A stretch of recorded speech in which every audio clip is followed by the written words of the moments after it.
Hola, buenas noches. Bienvenidos al primer episodio de Reinos Germánicos, espacio donde hablaremos de los diferentes reinos de esta época.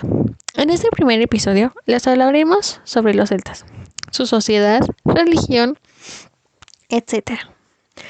Me presento, yo soy Gutiérrez Soriano Celeste Sofía, estudiante del Instituto Politécnico Nacional en la carrera de Turismo. Para dar inicio, les hablaré un poco sobre la sociedad celta.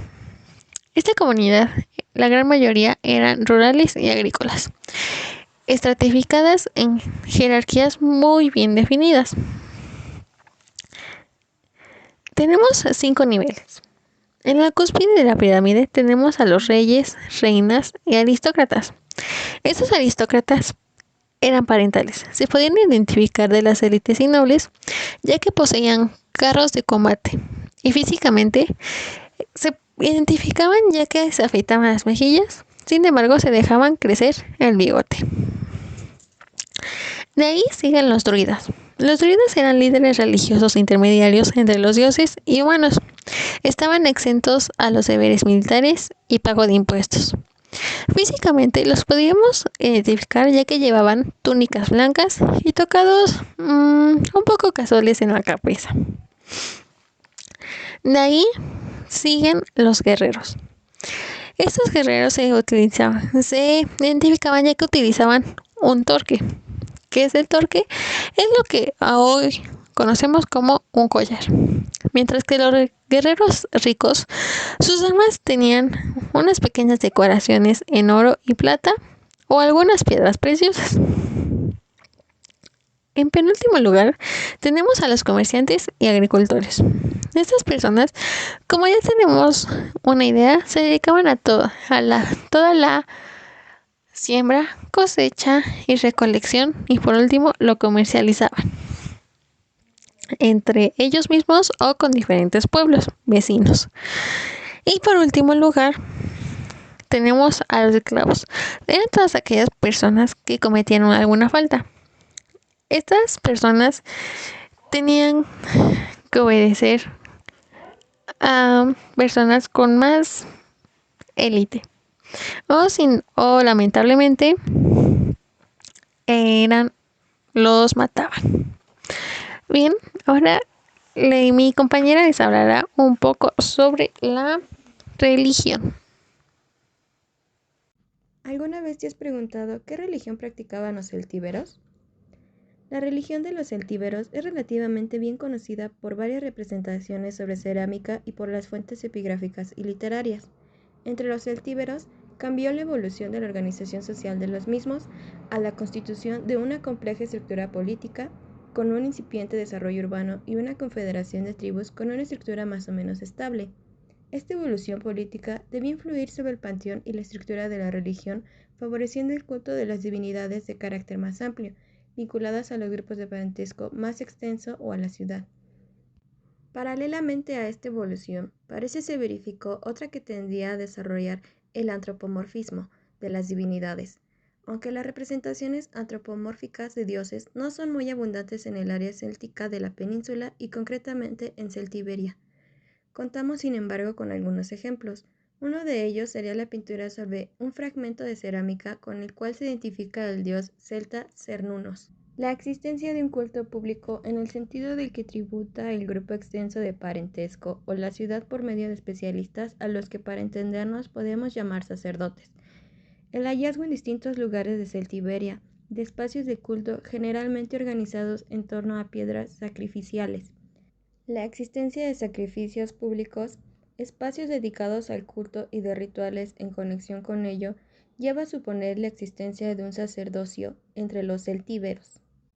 Algunos de sus dioses fueron Airo, Dercetius, Lug, Arco, Epona y Matres. En conclusión, podemos decir que los celtíberos practicaban una religión politeísta.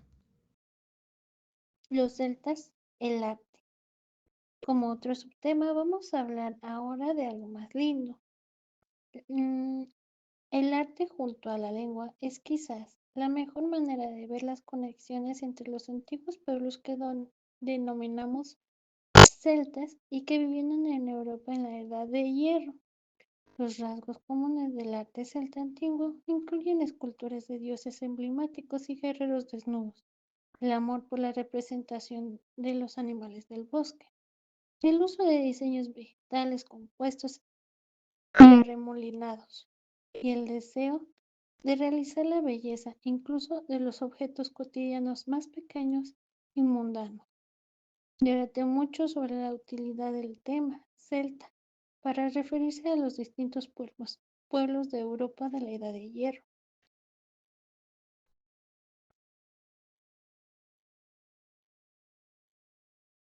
Desde Iberia hasta Bohemia, se repiten los temas del o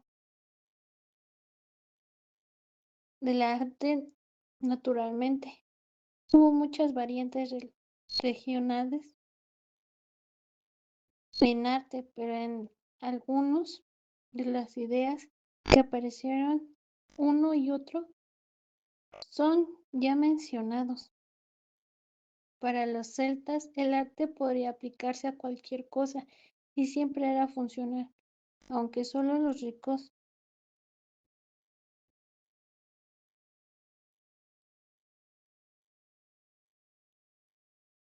más descarados como recipientes para fiestas y armaduras y armas.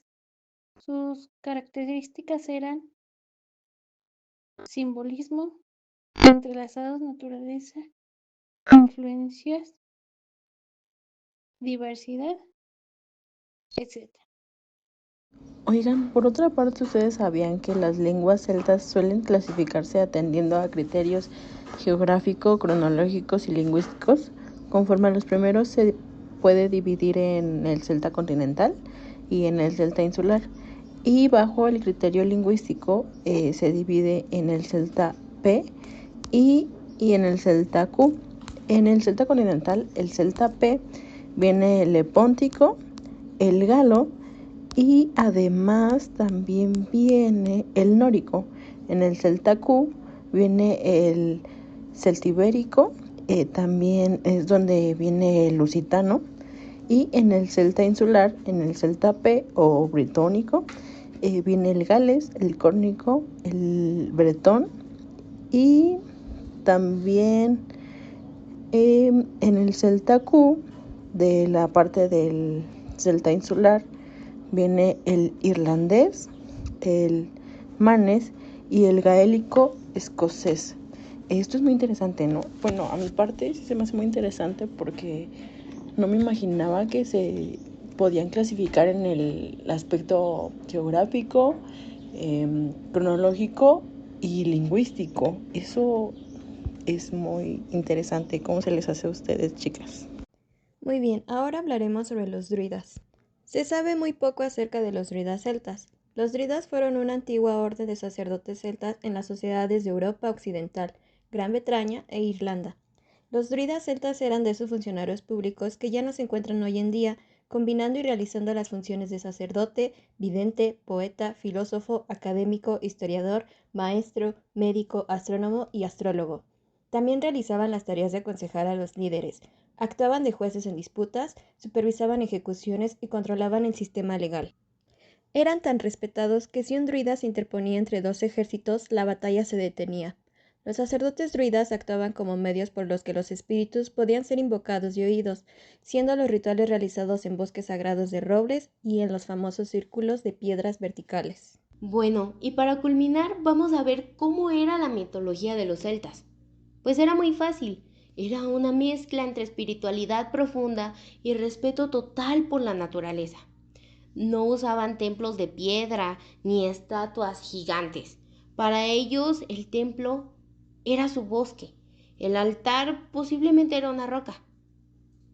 Para ellos todo lo natural era sagrado y no solamente tenían un dios, eran politeístas y estaban súper orgullosos de ello. Había dioses para todo, para la guerra, la fertilidad, los viajes, la sabiduría y lo que se necesitara, allí había una deidad. Uno de los mejores, por así decirlo, era Lu. El dios era un todólogo, Era guerrero, sabio, mago, artesano, de todo sabía hacer.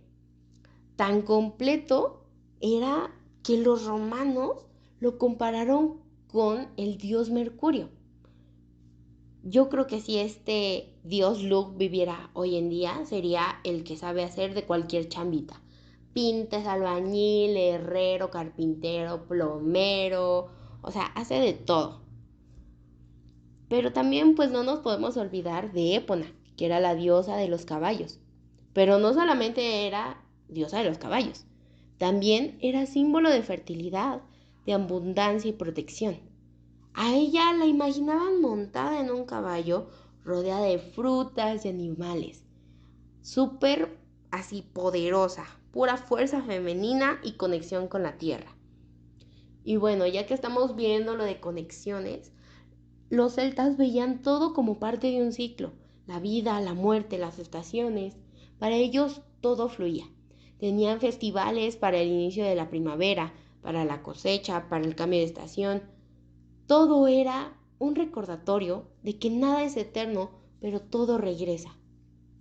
Y también creían en un mundo paralelo, así como Avengers o como en Spider-Man. En un otro mundo que existía al mismo tiempo que el nuestro. O sea, está súper increíble. Yo digo que hasta estaban adelantados. Para ellos era un lugar mágico al que se podía llegar cruzando por un lago, entrando en una cueva o simplemente soñando. No era cielo ni infierno, era un plano distinto, donde vivían los dioses y los espíritus. Su universo estaba lleno de seres míticos, hadas, duendes, criaturas mitad humana y mitad bestia.